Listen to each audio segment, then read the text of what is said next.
राजा भोज हर दिन तैयार होकर सिंहासन पर बैठने के लिए राज दरबार पहुंचते रहे थे और हर दिन दिव्य सिंहासन की सुंदर पुतलियां जागृत होकर उन्हें टोकती रही।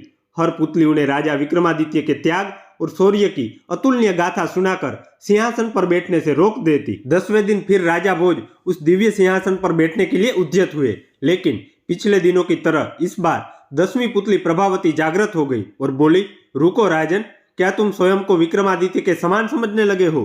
पहले उनकी तरह पराक्रमी और दयालु होकर बताओ, तभी इस सिंहासन पर बैठने के अधिकारी होंगे। सुनो, मैं तुम्हें परम प्रतापी राजा विक्रमादित्य की कथा सुनाती हूँ। एक बार राजा विक्रमादित्य शिकार खेलते खेलते अपने सैनिकों की टोली से काफी आगे निकलकर जंगल में भटक गए। उन्होंने इधर उधर काफी खोजा, पर उनके सैनिक उन्हें नजर नहीं आए। उसी समय उन्होंने देखा कि एक सुंदर युवक एक पेड़ पर चढ़ा और एक शाखा से उसने एक रस्सी बांधी। रस्सी में फंदा बना था। उस फंदे में अपना सर डालकर झूल गया। विक्रम समझ गए कि युवक आत्महत्या कर रहा है।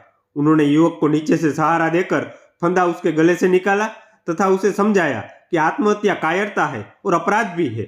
इस अपराध के लिए राजा होने के नाते वे उसे दंडित भी कर सकते हैं। युवक उनकी रोबीली आवाज तथा वेशभूषा से ही समझ गया कि वे राजा है, इसलिए वो भयभीत हो गया। राजा ने उसे सहलाते हुए कहा कि वह एक स्वस्थ और बलशाली युवक है, फिर जीवन से निराश क्यों हो गया? अपनी मेहनत के बल पर वह आजीविका की तलाश कर सकता है। उस युवक ने उन्हें बताया कि उसकी निराशा का कारण जीविकोपार्जन नहीं है और वह विपन्नता से निराश होकर आत्महत्या का प्रयास नहीं कर रहा था। राजा ने जानना चाहा कि कौन सी ऐसी व्यवस्था है जो उसे आत्महत्या के लिए प्रेरित कर रही है। उसने बताया कि वह कालिंगा का रहने वाला है तथा उसका नाम वसु है। एक दिन वह जंगल से गुजर रहा था कि उसकी नजर एक सुंदर लड़की पर पड़ी। वह उसके रूप पर इतना मोहित हुआ कि उसने उससे उसी समय प्रणय निवेदन कर डाला। उसके प्रस्ताव पर लड़की हंस पड़ी और उसने उसे बताया कि वह किसी से प्रेम नहीं कर सकती, क्योंकि उसके भाग्य में प्रेम करना नहीं लिखा है। दरअसल वह एक राजकुमारी है जिसका जन्म ऐसे नक्षत्र में हुआ है कि उसका पिता ही उसे कभी नहीं देख सकता। अगर उसके पिता ने उसे देखा तो तत्क्षण उसकी मृत्यु हो जाएगी। इसलिए उसके जन्म लेते ही उसके पिता ने नगर से दूर एक सन्यासी की कुटिया में भेज दिया और उसका पालन पोषण उसी कुटिया में हुआ।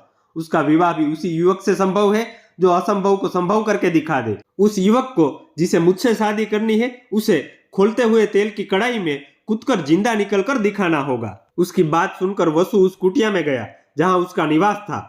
वहां जाने पर उसने कई अस्थि पंजर देखे जो उस राजकुमारी से विवाह के प्रयास में खोलते कढ़ाई के तेल में कूदकर अपनी जानों से हाथ धो बैठे थे। वसु की हिम्मत जवाब दे गई। वह निराश होकर वहां से लौट गया। उसने उसे भुलाने की लाख कोशिश की, पर उसका रूप सोते जागते उठते बैठते हर समय आंखों के सामने आ जाता है। उसकी नींद उड़ गई। उसे खाना पीना नहीं अच्छा लगता। अब प्राणांत कर लेने के सिवा उसके पास कोई चारा नहीं बचा।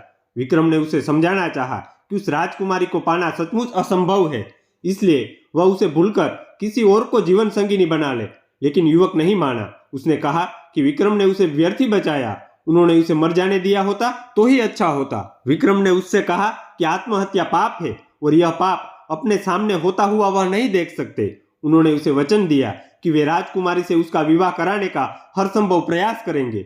फिर उन्होंने मां काली द्वारा प्रदत्त दोनों बेतालों का स्मरण किया। दोनों बेताल पलक झपकते ही उपस्थित हुए तथा कुछ ही देर में उन दोनों को लेकर उस कुटिया में आए जहां राजकुमारी रहती थी। वह बस कहने को कुटिया थी। राजकुमारी की सारी सुविधाओं का ख्याल रखा गया था। नौकर चाकर थे। राजकुमारी का मन लगाने के लिए सखी सहेलियां थी। तपस्वी से मिलकर विक्रमादित्य ने वसु के लिए राजकुमारी का हाथ मांगा।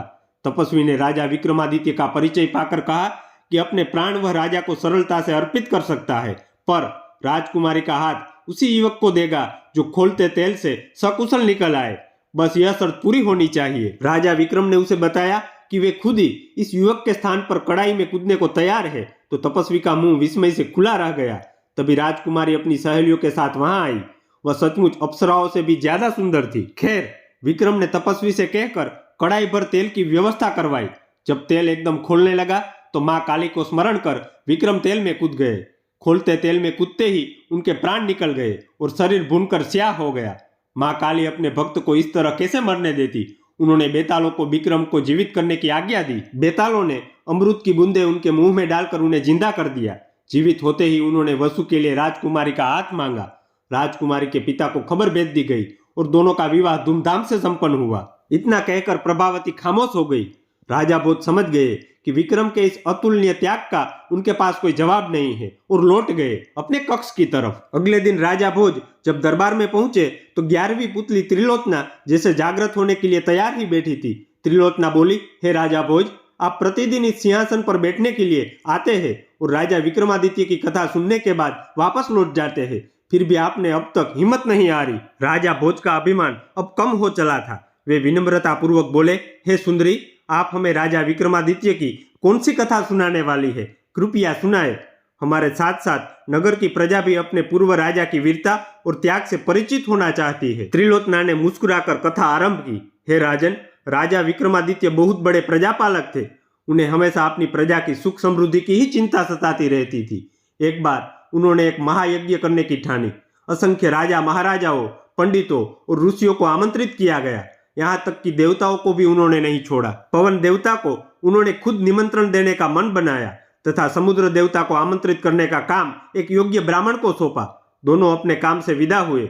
जब विक्रम वन में पहुंचे तो उन्होंने ध्यान करना शुरू किया ताकि पवन देव का पता ठिकाना ज्ञात हो। योग साधना से पता चला कि पवन देव आजकल सुमेरु पर्वत पर वास करते हैं। उन्होंने सोचा, अगर सुमेरु पर्वत पर पवन देवता का आह्वान किया जाए तो उनके दर्शन हो सकते हैं। उन्होंने दोनों बेतालों का स्मरण किया तो वे उपस्थित हो गए। उन्होंने उन्हें अपना उद्देश्य बताया। बेतालों ने उन्हें आनन फानन में सुमेरु पर्वत की चोटी पर पहुंचा दिया। चोटी पर इतनी तेज हवा चल रही थी कि पैर जमाना मुश्किल था। बड़े बड़े वृक्ष और चट्टान अपनी जगह से उड़कर दूर चले जा रहे थे, मगर विक्रम तनिक भी विचलित नहीं हुए। वे योग साधना में सिद्धहस्त थे, इसलिए एक जगह अचल होकर बैठ गए। बाहरी दुनिया को भूलकर पवन देव की साधना में रत हो गए। न कुछ खाना, न पीना, सोना और आराम करना भूलकर साधना में लीन रहे। आखिरकार पवन देव ने शुद्धि ली। हवा का बहना बिल्कुल थम गया। मंद मंद बहती हुई वायु शरीर की सारी थकान मिटाने लगी। आकाशवाणी हुई, हे राजा विक्रमादित्य, तुम्हारी साधना से हम प्रसन्न हुए। अपनी इच्छा बताए। विक्रम अगले ही क्षण सामान्य अवस्था में आ गए और हाथ जोड़कर बोले कि वे अपने द्वारा किए जा रहे महायज्ञ में पवन देव की उपस्थिति चाहते हैं। पवन देव के पधारने से उनके यज्ञ की शोभा बढ़ेगी। यह बात विक्रम ने इतना भावुक होकर कही कि पवन देव हंस पड़े। उन्होंने जवाब दिया कि सशरीर यज्ञ में उनकी उपस्थिति असंभव है। वे अगर सशरीर गए तो विक्रम के राज्य में भयंकर आंधी तूफान आ जाएगा। सारे लहलहाते खेत, पेड़ पौधे, महल और झोपड़ियां सब की सब उजड़ जाएगी। रही उनकी उपस्थिति की बात, तो संसार के हर कोने में उनका वास है, इसलिए वे अप्रत्यक्ष रूप से उस महायज्ञ में भी उपस्थित रहेंगे।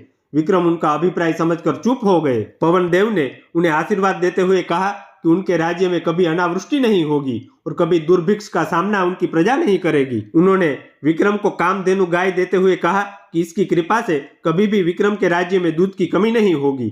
जब पवन देव लुप्त हो गए तो विक्रमादित्य ने दोनों बेतालों का स्मरण किया और बेताल उन्हें लेकर उनके राज्य की सीमा तक आए। जिस ब्राह्मण को विक्रम ने समुद्र देवता को आमंत्रित करने का भार सौंपा था, वह काफी कठिनाइयों को झेलता हुआ सागर तट पर पहुंचा।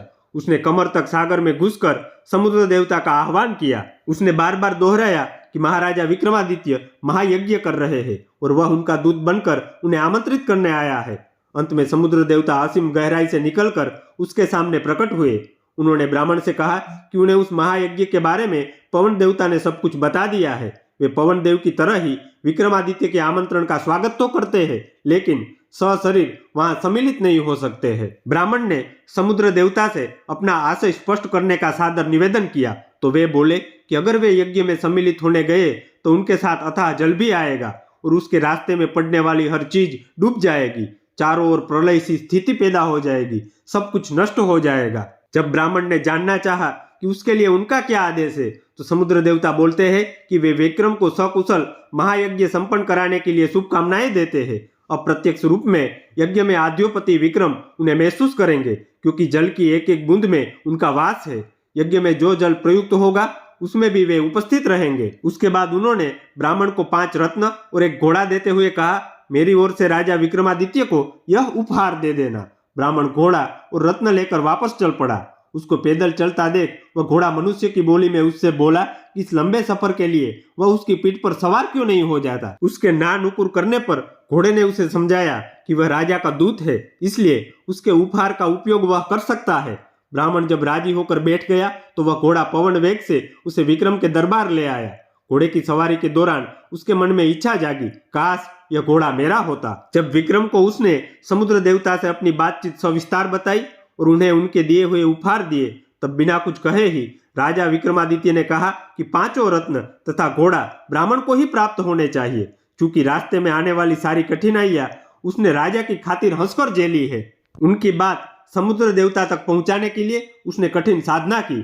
ब्राह्मण रत्न और घोड़ा पाकर अति प्रसन्न हुआ। इतना कहकर त्रिलोचना बोली, राजन, विक्रमादित्य की तरह प्रजापालक और अत्यंत दयालु राजा ना हुआ है और न होगा।